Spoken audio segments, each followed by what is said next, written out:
Lydia Dahl, Fight Connect TV. We are here at the PFL press conference ahead of Friday night's big night, a debut for the PFL in Dublin. I'm delighted to be joined by the one and only Dan Hardy. Great to see you, great to see you. You too, how are you doing? I'm doing all right. That press conference was wild, as I was expecting it to be honest. Really happy to be there. You know, fight week, Dublin, championships. It's kind of everything we expected it to be. You know, we're going to have a big crowd there. We've got 4 belts on the line, a lot of money, and, you know, some really, really competitive fights. You know, even outside the championship bouts, there's some standout main event fights that are on the undercard.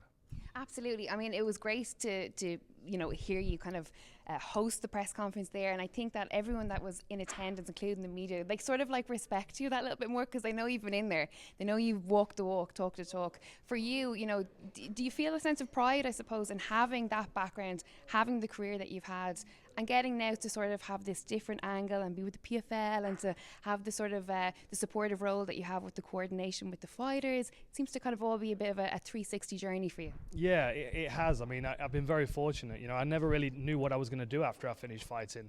I didn't really have any plans. I wasn't planning on staying in or a part of mixed martial arts, aside from maybe coaching a bit. But yeah, I mean, I'm in a position now where, you know, of course I was working as an analyst and a commentator and still do for the PFL as well, but in this role I have an opportunity to create opportunities for fighters. And what I've learned from, you know, speaking to fighters around Europe and managers is that there just aren't the opportunities that they need. You know, lots of fighters are fighting once, sometimes twice a year.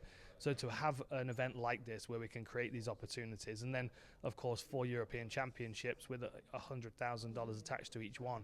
Every single person on the stage wants to do this full time, and you need a lot of money to do this full time. So, you know, they've got the potential to set themselves up for a good solid couple of years of training, you know, while they start trying to make a run for the $1 million in the US. Absolutely. I mean, the blueprint there for them is incredible of what the PFL have done. But you touched on a very important nail on the head there, in that the sort of illusion, I suppose, of MMA fans, that they look at a fighter online, they see them on their TV screens, you know, once every 6 months or once a year, and they think that they have financial gain, they think that they're loaded, you know, and that they're driving a Lambo and getting pictures of fans every day. And the reality of that is very different, right? It is very, very different. I mean, I just remember coming off my title fight against GSP and going to a car shop to get some repairs done on a car, which wasn't an expensive car. It was, you know, it was just the car that I needed work doing to, and the quote that they gave me was wild, and I'm like, why is it so much? But then they go, oh, you were the main event on a pay-per-view and you must have loads of money, so we're going to charge you more. And it's just not the case. You know, fighters are struggling all the time. Like, you get a couple of $1,000s to fight if you're lucky on most shows, and that's gone before you know it. You know, you'd spend more. I was still, you know, in debt going into world title fights, coming out with, you know, 4 figures in my pocket, which was quite embarrassing, to be honest. And then trying to figure out what I'm going to do next to make money so I can keep chasing my dream. Mm-hmm. If I could pay every single fighter on this card $1 million, I would. You know, that's me as a fighter speaking. But at the same time, PFL Europe needs to be here for a long time, and we need to make sure that these fighters have got this platform. So the priority will be to add weight classes, add events, give more opportunities for fighters, amateur as well as professional. You know, as you see, we've got young Nate Kelly on the card as well, and I want more amateurs on these cards to give them this experience and this opportunity. It's all about the fighters, always, for me. You know, I work for mixed martial arts, and I work to promote and support mixed martial arts the best I can, and I feel like the PFL have given me a really good opportunity to do that with you know, with a lot of force as well as integrity. Absolutely. And I imagine that there is a respect there from the fighters as well, because I imagine it's very difficult for them to take advice or to listen, I suppose, to people within their promotion that don't walk the walk that they do, or know how it feels to be in there, or to be at the end of a loss or a win a couple of weeks after they come out of the cage.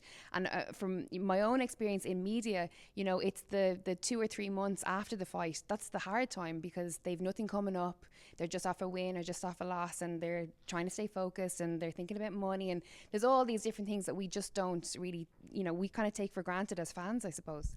This is it. And you know, and what we do is exhausting. You know, it can potentially be damaging. You know, you're going to pick up injuries and stuff that's going to slow you down and make your life uncomfortable, and you're going to be, you know, kind of grumpy and moody and weight cutting, but then that's your comfort zone. You know, that's your happy place. When you're not fighting and you kind of drift and you don't have a plan, it's difficult to get into the gym every day and give it your all and keep growing. You know, I've heard a couple of fighters this week mention the comments that Alexander Volkanovski made after his last fight, and to say that he needs to be active, it's important for him, for his mental health. And I think there are a lot of fighters that resonates with. This is a very, very important thing for these guys. They give it their all, but they also need the sport to support them back, and that's something that's been lacking a lot. And I feel like we can plug that gap with PFL Europe. Absolutely. And it does seem as well that, when fighters take fights that they maybe shouldn't take because they've got injuries, or they're the wrong, when we say wrong fights to them for whatever reason, I mean, there's an array of reasons, but, and then maybe they don't get the result that they want. And then, it's, I was pressured into taking it. I wasn't out. So we have this culture then of, just negativity, I suppose, and not where we want to be. We want happy fighters. We want dangerous fighters, happy fighters.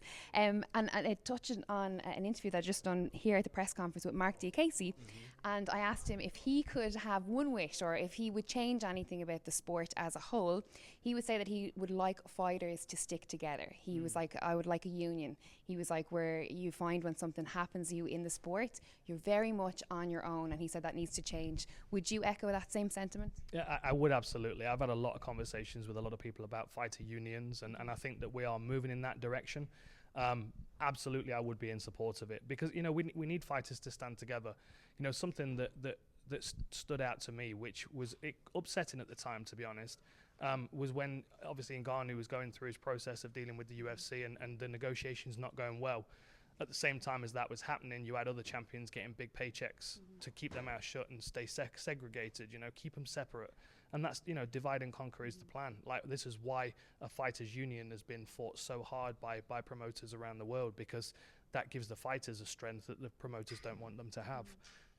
Fighters absolutely need to stick together. They need to support one another, because they need one another when they get into the cage.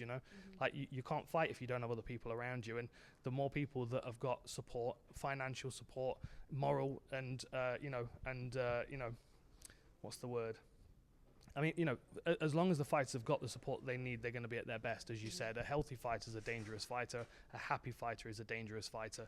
And if I can make sure that everybody on the PFL roster is healthy and happy and getting enough money to live comfortably and chase their dreams, then we're doing something good with the world. Absolutely. Final question I have to ask you. I know you probably have to be a little bit biased, but who's your standout for Friday night? Who are you looking forward to? Who do you think is going to have the crowd on their feet Friday night? Man, honestly, that is probably the most difficult question of the day. The thing is, with the undercard on this, we've got fights that could be main events on other events. Like Tom Breeze, Clayton Silver. You've got two champions facing off against one another, both trying to get onto the global roster to win the $1 million. Brett John's back in action, second only calf slicer in the UFC, a fantastic fighter. David Kroll, very aggressive, great grappler. I think that's going to be a wild fight. Binder Skatiz is going to really divide the room, because it divides SBG, and I think that's going to be an interesting, but friendly, but interesting affair. I mean, Wesley Meyer, Lewis McGrillen needs no introduction. That's going to be fireworks all the way through.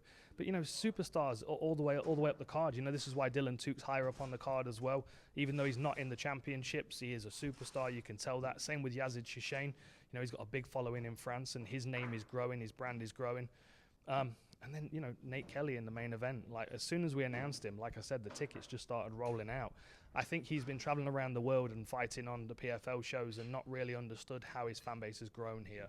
And I think when he walks out, it's going to be, I've got goosebumps under my jacket. Honestly, I think it's going to be an eye-opener for him as well as everybody else. Absolutely. And we do like to get behind our own. Let me I know you know that already, but when one goes to war, we all go to war. That has the echo that we've echoed for quite a while. But thank you so much for your time. I really do appreciate it. Looking forward to seeing you again on Friday night. Dan Hardy for Fight Connect TV.